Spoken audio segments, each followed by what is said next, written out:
Dans ce tutoriel, nous allons calculer avec QGIS une image de NDVI à partir d'une concaténation bleu, vert, rouge, proche infrarouge, sentinelle 2, puis seuiller cette image afin de lui attribuer une palette de couleurs. La concaténation bleu, vert, rouge, proche infrarouge a été obtenue grâce au tutoriel de construction de composition colorée. Je connais l'ordre de mes bandes spectrales dans cette concaténation. Le rouge et le proche infrarouge sont respectivement placés en 3e et 4e position.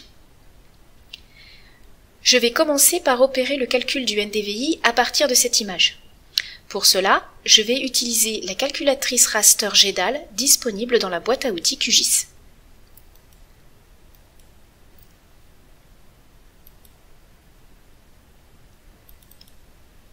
Ma couche A en entrée sera le proche infrarouge. Je précise donc la concaténation dans le menu du haut, puis la bande 4 dans le second. Ma couche B en entrée est le rouge. J'utilise donc la même méthode et je précise la bande 3. Mes deux variables de calcul sont saisies. Il ne me reste qu'à préciser la formule de calcul du NDVI dans la fenêtre dédiée un peu plus bas. Ici.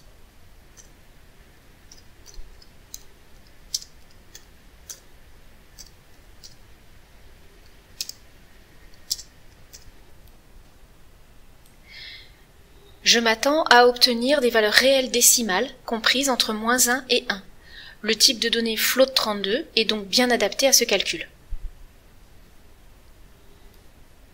Je renseigne maintenant la sortie, ici dans la rubrique Calculer.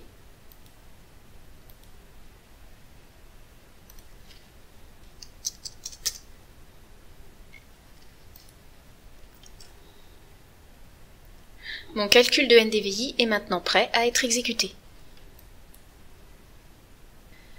J'obtiens une image en dégradé de gris, dont les valeurs sont bien comprises entre -1 et 1, comme QGIS me l'indique ici. Les zones en eau sont sombres, elles se caractérisent par des valeurs plus faibles que les zones terrestres. Je peux approfondir cette analyse en interrogeant mon raster de NDVI avec l'outil Identifier des entités.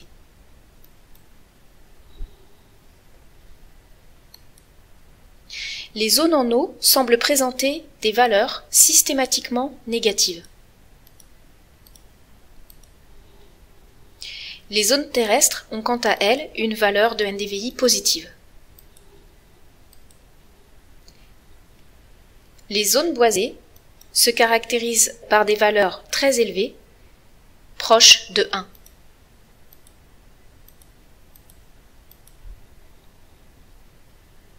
Je vais utiliser cette démarche pour seuiller mon image de NDVI. Je me fixe pour objectif de définir 6 types de surfaces que je vais caractériser par des couleurs différentes. Ces surfaces correspondent à l'eau et à différents niveaux de densité de végétation. Pour cela, je vais retourner dans mon panneau de couche, désactiver mon NDVI tout en le gardant sélectionné et garder activée ma concaténation RVB. Cela va me permettre d'interroger les valeurs de NDVI tout en visualisant les couleurs de la réalité.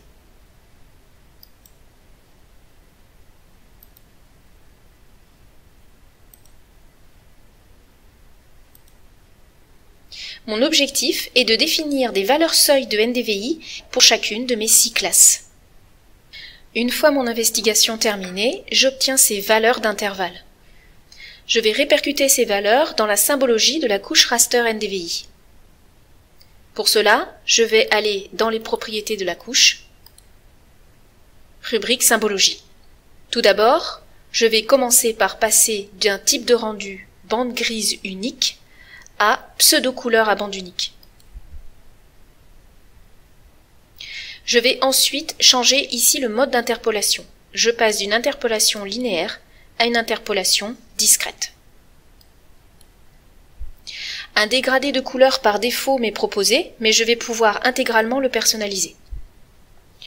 Je souhaite définir 6 classes. Je vais donc rajouter une ligne dans ce tableau par la touche plus. Je peux maintenant saisir mes valeurs seuil dans la colonne valeurs. la borne à indiquer est la borne supérieure de chaque classe. J'ai donc déjà une borne 0. J'ai également une borne 0,2. Je vais saisir la borne 0,4, puis 0,5, et enfin 0,8. Maintenant que mes intervalles sont définis, je peux personnaliser les couleurs en cliquant sur chacune d'entre elles. Par exemple, je peux mettre une opacité nulle pour les zones en eau.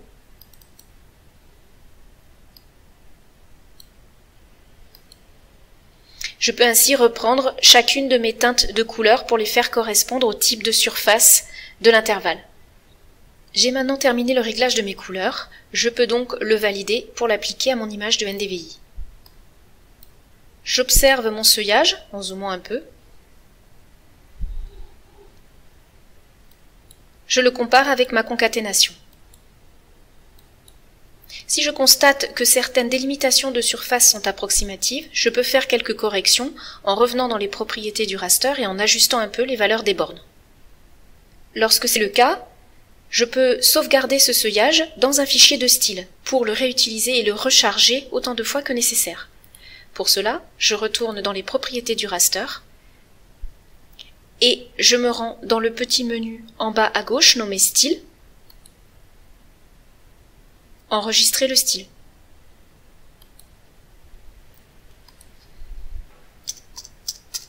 Je l'enregistre sous forme d'un fichier d'extension QML. Pour réutiliser ce style, je peux le recharger à tout moment depuis le même menu en utilisant cette option.